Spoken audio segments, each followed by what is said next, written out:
في 11 نوفمبر 1918 صمت مفاجئ، وقعت الهدنة، وقبلها بلحظات قتل الجندي الكندي جورج لورانس برايس، وهو آخر جندي يقتل في الحرب العالمية الأولى. وفي خلال 4 سنوات قتل حوالي 10 مليون جندي، وجرح أكثر من 20 مليون تاني. بس ايه الجنون والمرار الطافح ده اللي خلى الروس والانجليز والالمان والنمساويين والصرب والعثمانيين والامريكان يحاربوا بعضيهم ودمروا بعض؟ ده اللي هنعرفه النهارده برضه مع بعض. معكم محمد تركي، وانت بتشوف حلقات تاريخ وجغرافيا واللازم منه. بس قول لي في الاول، عملت اشتراك في القناه لسه؟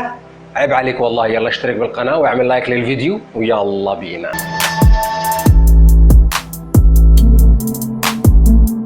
وفي بداية عام 1914 كان الأوروبيون يشعروا بالأمان علشان فات حوالي نصف قرن من آخر حرب حصلت في أوروبا، وكانت في أوروبا في طفرة اقتصادية وصناعية وزراعية، وكانوا في نعيم كبير قوي. فقالوا ايه الزهق ده، كل يوم فسح ورحلات وأمن وأمان، ما يلا بينا نعملوا حرب على الضيق كده بيننا وبين بعضينا علشان احنا أسرة في بعضينا. بس يا خسارة وسعت منهم. وشرارة الحرب دي بدأت في 28 يوليو 1914، أول ما قرر ولي العهد الإمبراطورية النمساوية الهنغارية الأرشدوق فرانس فرديناند وزوجته برحلة داخل أرجاء الإمبراطورية، وبالتحديد في سراييفو. وسراييفو أهلها ما كانوش بيطيقوا سيرة الإمبراطور ولا سيرة ولي العهد علشان الظلم اللي كانوا بيتعرضوا له. وعمك الأرشدوق قرر إنه يعمل إيه؟ إنه يتمشى في شوارع سراييفو، ويتمشى بسيارة مكشوفة. ونشرت الصحف والأخبار خط سير الرحلة بتاع الأرشدوق والأرشدوقة، بس الأرشدوقة ده من عندي أنا.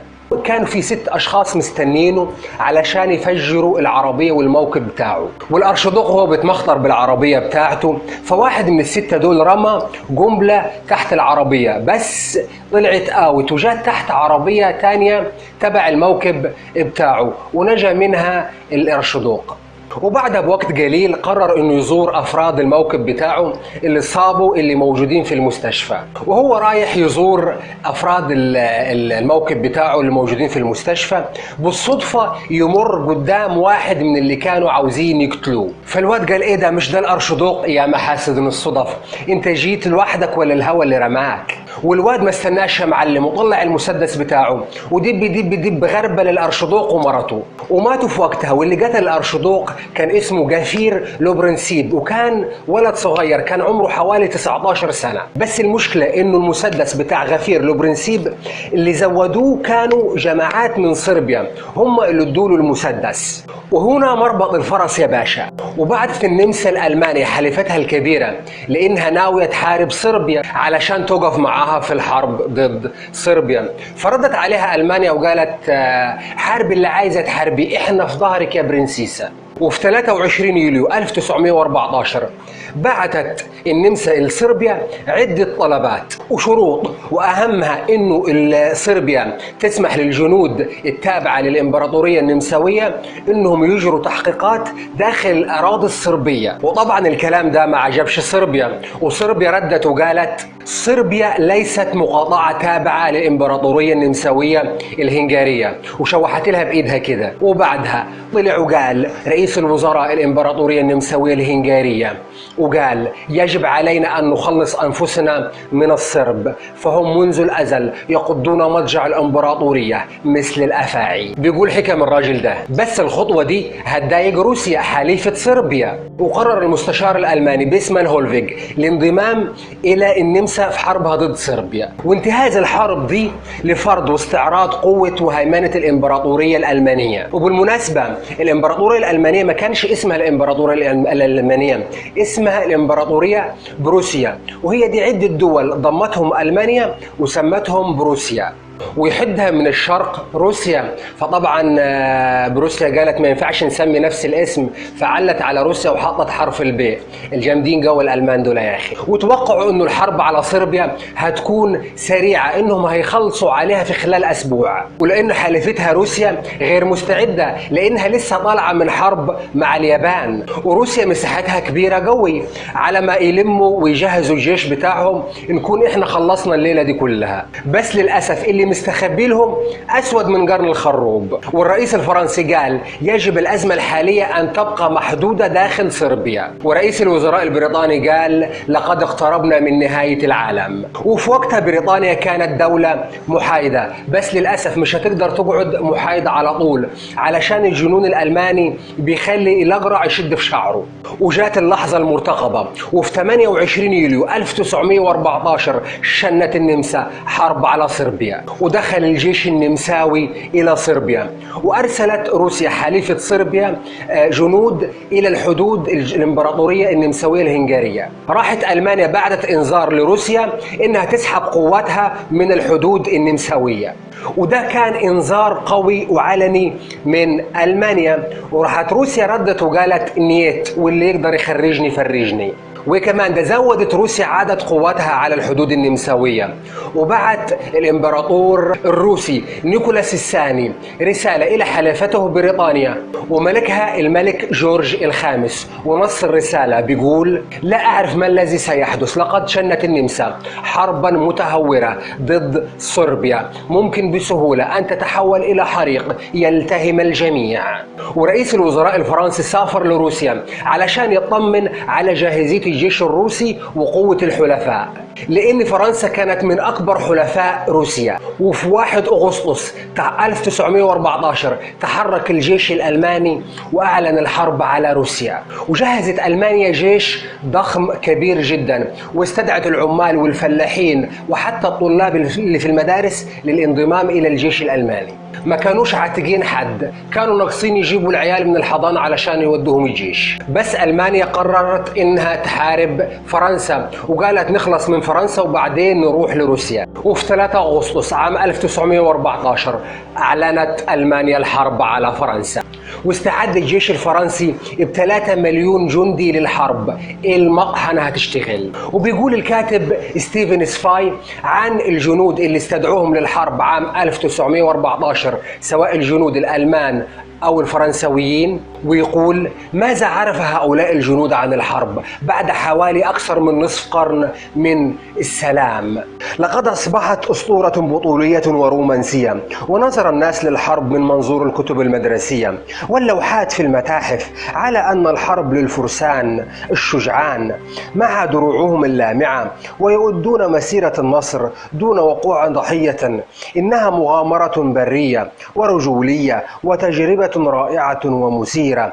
كانوا يغنون داخل القطارات التي تقول لهم للحرب، ولم يكن يعلموا ما الذي ينتظرهم من هلاك. ناس طيبين قوي يا خال. وكان الجنود الألمان من الفلاحين كانوا بيعتقدوا إنهم هيخلصوا الحرب قبل موسم الحصاد، والألمان عملوا خطة سموها خطة شليفن على اسم قائدهم. والخطة دي على إنهم يدخلوا بلجيكا ومنها يحاصروا الجيش الفرنسي من الخلف ويخلصوا عليه بسهولة، وده يوفر لهم وقت علشان يخلصوا الحرب مع فرنسا في الغرب ويطيروا للشرق للحرب مع روسيا، وقبل ما روسيا تقدر تجمع وتجهز جيشها.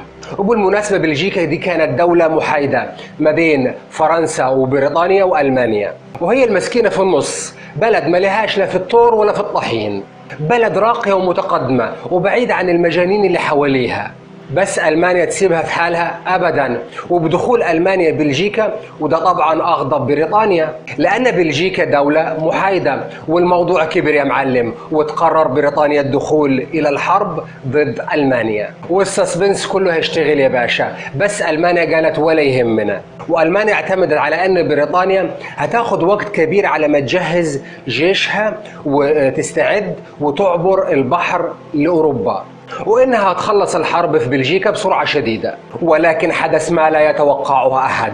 البلجيكيين كلمة السر، لأن البلجيكيين وقفوا بشدة في وشهم ودافعوا باستماتة شديدة. وطلع الملك البلجيكي ألبرت الأول وخطب في جموع الشعب البلجيكي وقال: لن تندثر دولة تدافع عن نفسها. والبلجيكيين كان عندهم قطارات مدرعة ودفاعات قوية على عكس المتوقع. وفي الناحية الثانية النمساويين اللي هم سبب البلاوي دي كلها، اللي كانوا بيقولوا احنا هنخلص على صربيا وهنخلص الحرب دي في خلال أسبوع، وقفوا قدامة استماتة وشجاعة الفرسان الصربيين. وبعد أسبوعين من الحرب وصل عدد قتلى الجيش النمساوي إلى حوالي 25 ألف قتيل. وطلبت ألمانيا من النمسا لإرسال بعض جنودها إلى الحدود الروسية والفرنسية، لأن ألمانيا مشغولة ببلجيكا، ولكن النمسا رفضت. وزمانها ألمانيا بتقول في سرها يعني انت اللي ورطتيني في الحرب دي،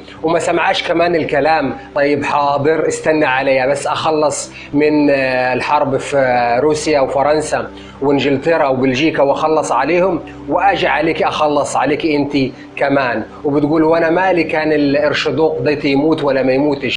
والأحداث دي كلها خدمت بريطانيا، لأنه وفرت لها الوقت لتجهيز الجيش وتجهيز أكبر أسطول بحري في العالم. وأرسلت على رأس هذا الأسطول الوزير الشاب وينستون تشرشل. وكان تعداد الجيش البريطاني حوالي 1,000,000 جندي، وجو بيهم من أغلبية الجنود دي جو بيهم من مستعمرات الإنجليزية حوالين العالم، بالإضافة إلى 10 مليون حصان جابوها من استراليا ونيوزيلندا. والحصينة دي بتعاني وبتموت زي الجنود بالضبط في الحرب. ورحيل الأحصنة دي هيكون مصدر إلهام لرواية تدمي القلب، وهي رواية نور هورس للكاتب مايكل موربورغو، وهي تسرد المعركة الملحمية مع جوي حصان المزرعة. ليقول جوي الذي يستطيع الكلام أن تم اختياره لأنه تم الحكم عليه، إنه يبدو قويا ويصلح لجميع المهام في سلاح الفرسان والمدفعية. ونفذ الفرنسيون خطة هجومية تعرف بالخطة رقم 17 لاسترداد مدن لورين وإلزاز وميلوز اللي احتلتهم ألمانيا قبل عدة سنين.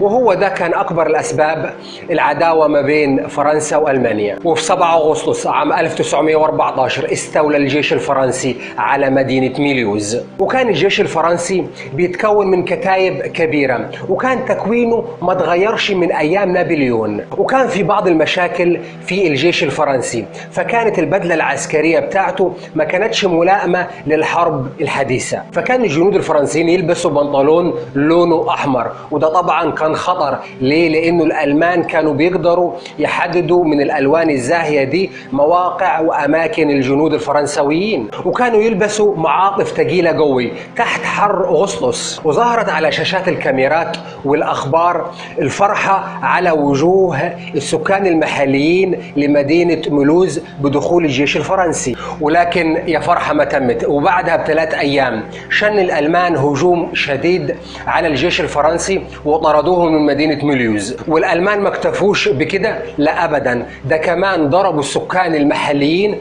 بالرشاشات علشان شافوهم وهم فرحانين بدخول الجيش الفرنسي. فأنا بوجه رسالة لكل شخص، أول ما تشوف جيش يخش بلدك اكتم فرحتك لحد ما تشوف مين اللي هيكسب، وما تعملش زي بتوع ميلوز. وفي الناحية الثانية الألمان برضو ما ساكتينش، وشنوا هجوم مروع على المدن البلجيكية، وأطلقوا استراتيجية الانتقام، وقاموا بمجازر كبيرة ومروعة ما بين المدنيين في بلجيكا، وأعدموا كل اللي تم القبض عليهم. والجثث ملت شوارع بلجيكا من المدنيين والجنود، ودمروا التماثيل الأثرية وأحرقوا جامعاتها ومكتباتها العريقة اللي لا يمكن تعويضها. حرفيا الألمان دمروا كل حاجة في بلجيكا. وفي الشرق حصل عكس اللي كان الألمان مخططين له. الجيش الروسي دخل الحدود الألمانية اللي هي بروسيا، وفي 22 أغسطس عام 1914 سيطر الجيش الروسي على أجزاء كبيرة من الإمبراطورية الألمانية. شهر أغسطس ده أنا حاسس إنه مش هيخلص غير لما العالم كله يتدمر. مواليد شهر أغسطس والله أنتم مساكين قوي. وقام الجنود الروس بعمليات نهب ودمار ما بين المدنيين الألمان، يعني كما تدين تدان. واليأس تمكن وتسلل من الإمبراطور الألماني بلهم الثاني. وكان بيقول على انه روسيا وفرنسا وانجلترا اتفقوا علشان حرب اباده ضدنا. واذاع الراديو الالماني خطاب للامبراطور بيلهيم الثاني موجه للشعب الالماني، وقال في الخطاب: سندافع عن انفسنا حتى اخر نفس لرجل وحصان، وسنخرج منتصرين من هذه المعركه حتى ضد عالم من الاعداء. المانيا الموحده لن تهزم ابدا. حبايبي، لو عجبك الفيديو ما تنساش تعمل لايك للفيديو واشتراك للقناه، والسلام عليكم ورحمه الله وبركاته.